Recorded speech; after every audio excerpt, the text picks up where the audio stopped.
Hello everyone, and welcome back to the Art of Adaptation. So now another Christmas has passed and we're all bloated and sluggish and ready to get past this whole joy to the world thing. Fortunately, people have caught on to this and provided us with what I call anti-specials. Anti-specials are not here to make you feel all warm and cuddly. Instead, they serve two purposes. The first is to serve as a counterpoint to the more ordinary Christmas specials, in much the same way people have coffee and donuts. There's just something in our nature that gets annoyed when things become too cloying. The other is to provide some form of satire. It's pretty easy to get overly wrapped up in the unbridled joy and childlike wonder. After all, our culture says this is the one time of year for indulging in such feelings. It can make this time of year almost feel like we all get to live in a different world for a few weeks. But we're still in our world. Anti-specials remind us that problems don't go away for Christmas, and in fact we get some new ones. But not every property can be translated into an anti-special format easily. It's certainly possible for any IP, but it helps if it's already dark, cynical, or satirical in some way. So to help us all come down from Christmas, I thought we should talk about one such anti-special. For this year, let's go nice and bitter and talk about the Christmas episode Invader Zim did. Literally called The Most Horrible Christmas Ever. So as is tradition, let's start with the basics. So as I said, it's helpful for an anti-special if the property is already dark and cynical. Well, Invader Zim gets two big checks on both of those fronts. Now, I have not seen every piece of media intended for kids, but I've seen a lot, and in my personal experience, it's the darkest, most cynical thing ever made for young audiences. I mean, think about it. This is a story where our main character, the one we're rooting for, is trying to wipe out or enslave all of humanity. That's a really difficult thing to root for, because of what I'll call the Star-Lord principle. Even if you don't generally like humans, if you're watching the show, you probably are human. So to make sure you're invested, the show uses two tricks. The first is the inclusion of a secondary protagonist. Dib, a kid who realizes what Zim is and tries to protect the world from his machinations. Not only does it make it possible for Zim to fail and still feel satisfied with the outcome of an episode, it also helps provide longevity to the show's setup. Setting them up as rivals means the two can have repeated interactions, and means that sometimes Zim can win by one-upping Dib rather than actually conquering humanity, because it could get boring to just watch the main character fail over and over again. It's also a fun inversion of the whole a boy and his alien setup. The second trick is to make humanity as unlikable as possible. Pretty much every person in this world is stupid, insane, unhelpful, evil, or some combination thereof. Not only does this mean we can freely hope for Zim's success, but it makes Dib's mission more sympathetic as he tries to save these people too stupid to save themselves. It also pretty accurately captures the mindset of an intelligent child. As a child, the world is big and scary and inscrutable. People are hard to understand, especially when their principles and morals are radically different from ours. And if you, like Dib, know you're intelligent, you can decide the only possible explanation is that the world just makes no sense. So when it came time to make a Christmas episode for this type of show, really the only choice is to do an anti-special. So let's waste no more time and start talking about the episode in question. So The Most Horrible Christmas Ever is intentionally set up to darkly reflect a more standard Christmas special in several ways.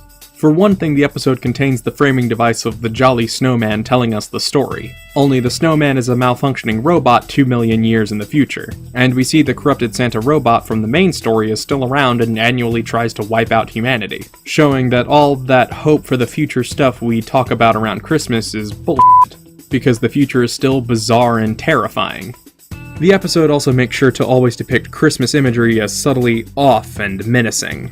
Part of this is that Zim's plan for the episode involves impersonating Santa using the aforementioned Santa suit, and so his version of elves, snowmen, nutcrackers, and reindeer are all off. There's also Minnie Moose, a character only present in this episode, who comes off as a parody of cute, toyetic characters often included specifically to sell stuff to kids, keeping the specter of the commercial Christmas hovering in the background. This episode also has some of the show's darkest jokes, including a very dark one where a woman says her heart explodes with joy, and then we hear a wet popping noise before she falls dead, on screen. This episode is likely so dark because it was the last one of the series. There was more or less a constant fight behind the scenes for creative liberties between the show's creators and the producers at Nickelodeon. So since at this point they knew they were cancelled, they just sort of threw up their hands and did whatever they wanted for this episode. Most of this is fairly superficial, but it's also mostly entertaining, and it helps the episode fill the first of the two functions of an anti-special I mentioned earlier. If you're looking for something bitter to cut through all the sweetness of Christmas, then this episode will deliver and then some. But if the darkness of the special was only superficial, I wouldn't really feel the need to analyze it. Let's discuss themes. The Most Horrible Christmas Ever is different from other anti-specials in that it is unrelentingly pessimistic and almost nihilistic. Usually an anti-special shows us something dark and brutal, but ends on a happier note about how we can overcome the issues at hand, to keep it in touch with our collective perception of the season. Invader Zim, on the other hand, offers no such comfort. It avoids being too downbeat with its overall comedic tone and over-the-top absurdity, but it's still much darker than other Christmas content.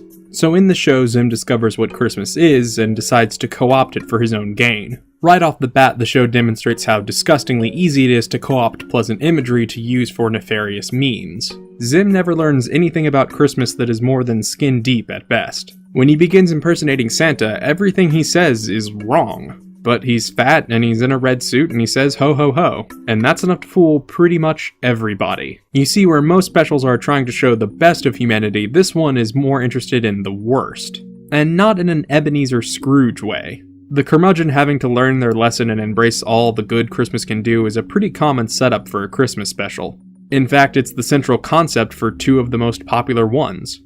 This special, on the other hand, is not interested in someone not getting into Christmas, but everyone getting way too into it. Where most of the time the Christmas spirit saves the day, here it's an easy-to-use tool of deception. Someone says the line, "Will being teleported to our doom be fun and Christmassy?" And when Santa says yes, everyone accepts it as truth, because Santa wouldn't lie, would he? But of course, there is no real Santa to put things right. The closest we get is an inhuman, artificial monster that's become so overloaded with Christmas iconography that it goes mad and tries to kill everyone for millions of years. And as dark as that is, the ending only makes it darker.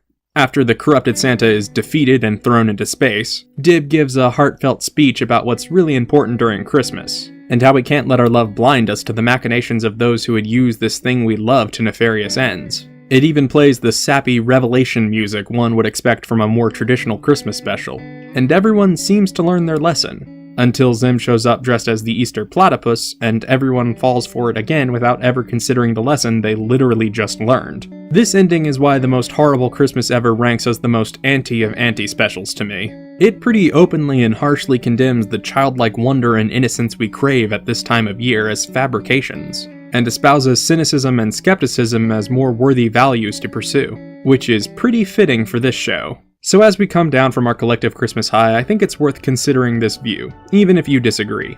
Anyway, thank you for watching, and I hope your December was a fun one. Join me next week as we get back to our normal programming with a discussion of Avatar comics.